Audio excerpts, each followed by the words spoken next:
अस्सलाम वालेकुम viewers, how are you. अच्छा, आज एक नए टॉपिक के साथ हाजिर हुए हैं जिसके बारे में हम थोड़ा सा डिस्कस करेंगे। वो है यूएसए का EB2 NIW programme. EB2 NIW एक प्रोग्राम शॉर्ट ऑफ जैसे लॉटरी हुआ करती थी पहले ज़माने में, वीज़ा लॉटरी, इसी तरीके से ये यूएसए जो है डिफरेंट डिफरेंट प्रोग्राम निकाल के लाता रहता है और लोगों को फैसिलिटेट करने के लिए और अपने इकोनॉमी को ग्रो करने के लिए, लोग लेबर मार्केट को ग्रो करने के लिए। तो लेबर मार्केट के लिए ये यूएसए जो है इमिग्रेशन प्रोग्राम स्टार्ट करता है, जिसकी वजह से ये दुनिया में के लोग अच्छे हाई स्किल्ड वर्कर्स वहाँ से उठाता है और अपने इकोनॉमी में इंजेक्ट करता है, और जिसकी वजह से इनकी इकोनॉमी बूस्टअप होती है। तो अब इसमें ये है सिलसिला कि ये NIW है क्या बेसिकली। तो मैं आपसे आज थोड़ी वजाहत करूंगा इसको। यूएसए ने आज से कुछ 2-3 साल पहले ये प्रोग्राम स्टार्ट किया, जिसमें इसने कोटा सिस्टम है। कोटा सिस्टम क्या होता है बेसिकली, एक कोटा इन्होंने अलॉट अलॉट किया हुआ है, जो कि चाइना, रशिया, इंडिया इसको अवेल कर चुका है।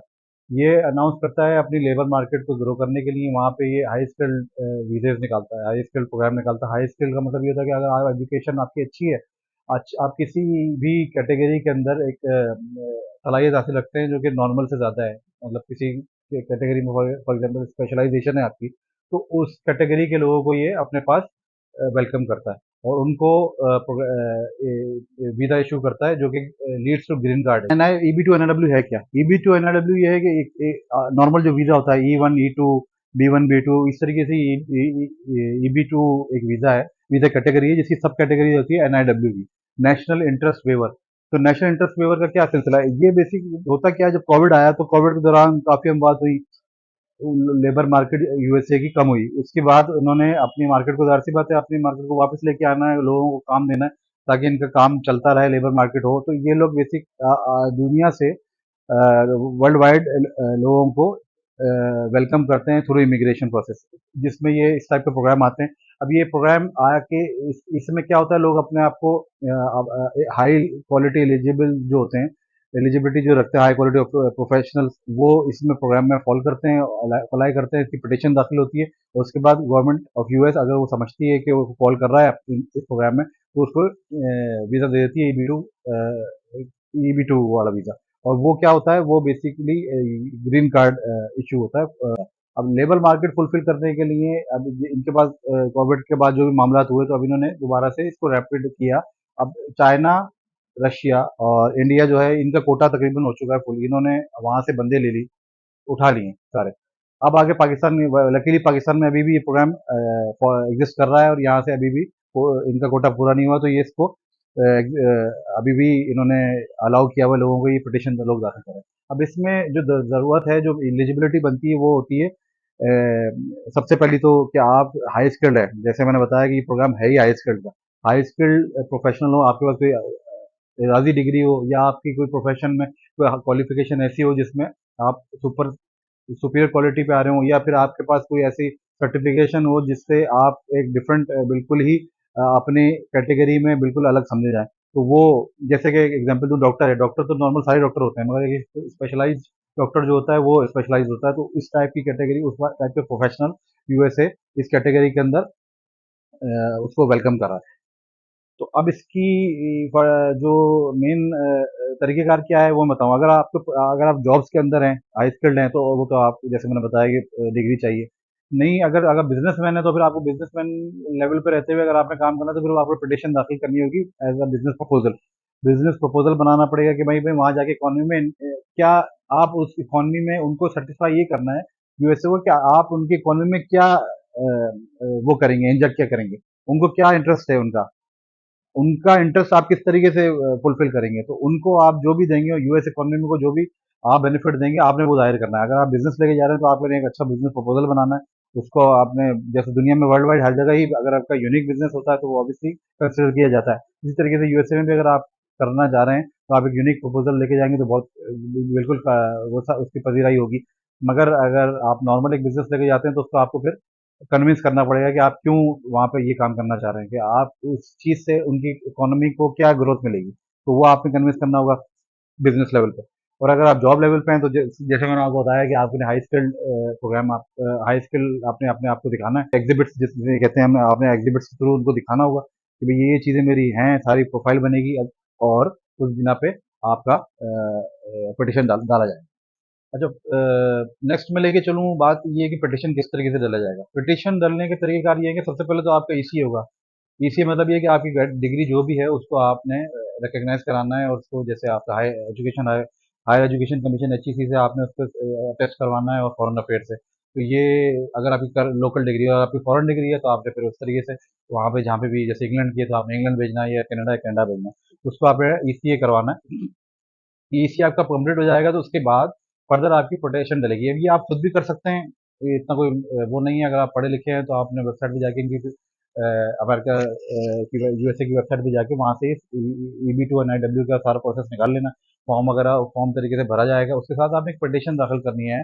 पिटिशन दाखिल करने का मतलब क्या होता है, एक एप्लीकेशन बनेगी, उसमें आपने अपने आप को बेचना है, अपने आप को हाईलाइट करना है कि आप क्या वर्थ रखते हैं, आपकी क्या क्वालिफिकेशन है, आपकी क्या एक्सपीरियंस रहा है।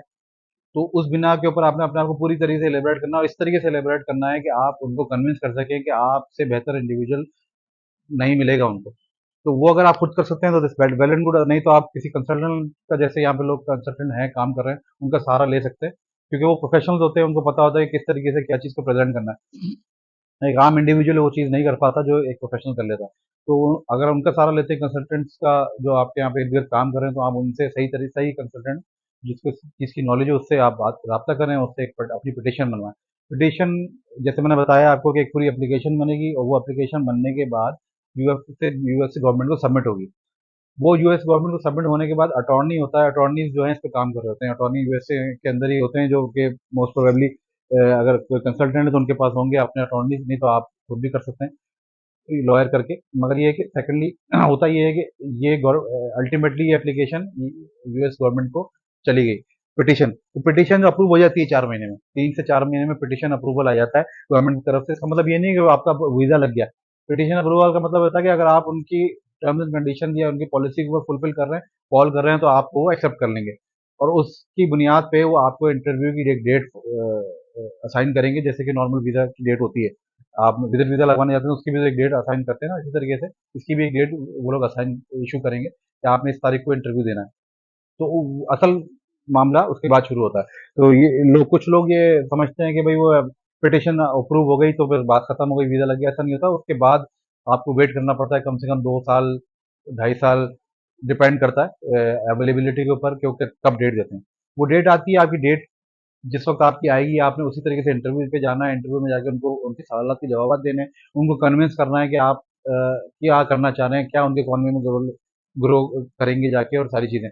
इसी चीज़ का नाम है नेशनल इंटरेस्ट वेवर। उनके नेशनल इंटरेस्ट को आप किस तरीके से फुलफिल करेंगे, तो यही एक प्रोग्राम इन्होंने लॉन्च किया हुआ है। तो अगर वो आप फुलफिल कर लेते हैं तो आपको ये डायरेक्टली वीज़ा देते हैं, EB-2। और ये वीज़ा जो है ये ग्रीन कार्ड की एलिजिबिलिटी का है, ये इसको आप समझ लें, आपको ग्रीन कार्ड ही इशू होता है। अब वो ग्रीन कार्ड वहीं से इशू होके आता है, उसी बेसिस के ऊपर आप यहाँ से ट्रैवल करते हैं, ठीक है। और वही आपको वहाँ जाके जॉब में भी मदद करता है, आपके बिजनेस में भी मदद करता है। मतलब एक तरीके से आप वहाँ पे नेशनल हो जाते हैं इस प्रोग्राम में। एलिजिबिलिटी किस तरीके से बनती है, 16 ईयर्स ऑफ एजुकेशन अगर आपकी है ऑब्वियसली, तो वो तो आप एजुकेटेड है ही, मगर आपके पास फर्दर एक कोई ना कोई क्वालिफिकेशन, एडवांस क्वालिफिकेशन होनी चाहिए, जिसकी बुनियाद पे आप इसके लिए एलिजिबल होंगे।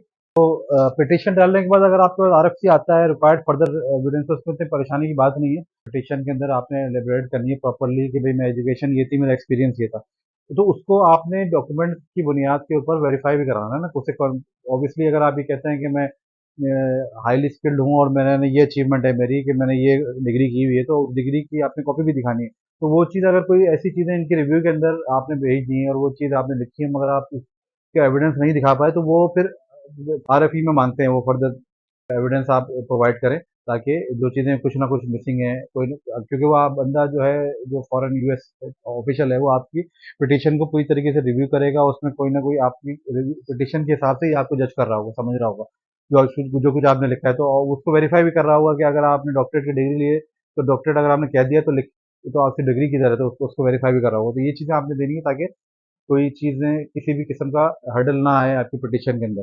तो इस पिटिशन अगर आपकी अप्रूव हो जाती है इन एग्जिबिट्स के साथ, एग्जिबिट आपने प्रोवाइड कर दी है, तो होपफुली आपका इंशाल्लाह होता है और आपको नेशनल ग्रीन कार्ड का एक अच्छा ऑप्शन मिल सकता है, जो कि बहुत कम टाइम पीरियड में, जैसे कि मैंने बताया कि 1.5 से 2 साल या 2.5 साल तक के अंदर ये इनकी पिटिशन के बाद इनकी इंटरव्यू डेट आ जाती है।